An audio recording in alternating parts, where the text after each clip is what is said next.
บายดีทุกคนมื้อนี้จะพาทุกคนมาเบิ่งวิธีการปรุงแต่งอาหารให้เด็กน้อยรับประทานก่อนจะไปรับชมนั้นข้าพเจ้าขอแนะนำตัวข้าพเจ้าชื่อท้าวน้อยมาจากบ้านเชียงแดดคุมเดินบิดเอามาเบิ่งนำกันส่วนประกอบของมันจะมีหยังแด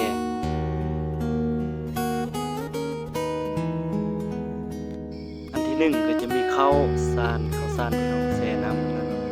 แล้วก็มาล้างแล้วก็มีมักถั่วเขียวเราจะเอามาล้างเนาะล้างแล้วเราก็จะเอามาตากคือมันแห้งทั้งข้าวสารแล้วก็มักถั่วเขียวแล้วเราจะมาคั่วข้าวสารนั้นแล้วก็ถั่วเขียวเราก็จะเอามาคั่วนำให้มันแห้งแล้วหน้าตาของมันก็จะประมาณนี้เนาะทุกคนคั่วแล้วเราจะมาทอกใส่ถ้วยพร้อมข้าวสารที่เราคั่วเมื่อกี้นี้แล้วเราก็จะเอาถั่วเขียวมาบดให้มันละเอียดแล้วเราก็จะทอกใส่ถ้วย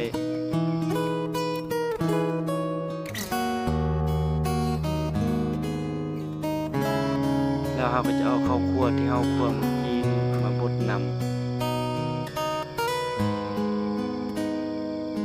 บดแล้วเราก็จะเกี่ยมถ้วยมาทอกใส่เนาะทอกใส่ถ้วยแล้วเราก็จะเข้าต่อกับการปอกหมักม่วง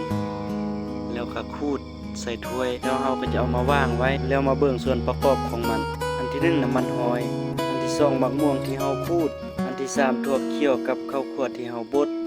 อันสุดท้ายน้ำเราจะได้เอาน้ำร้อนแล้วเราจะเริ่มผสมเราจะเอาข้าวคั่วที่เราบด1บวงแกง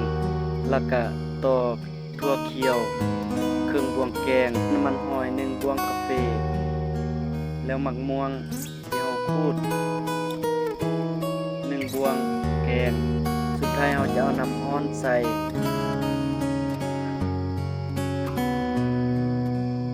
แล้วผสมเข้ากัน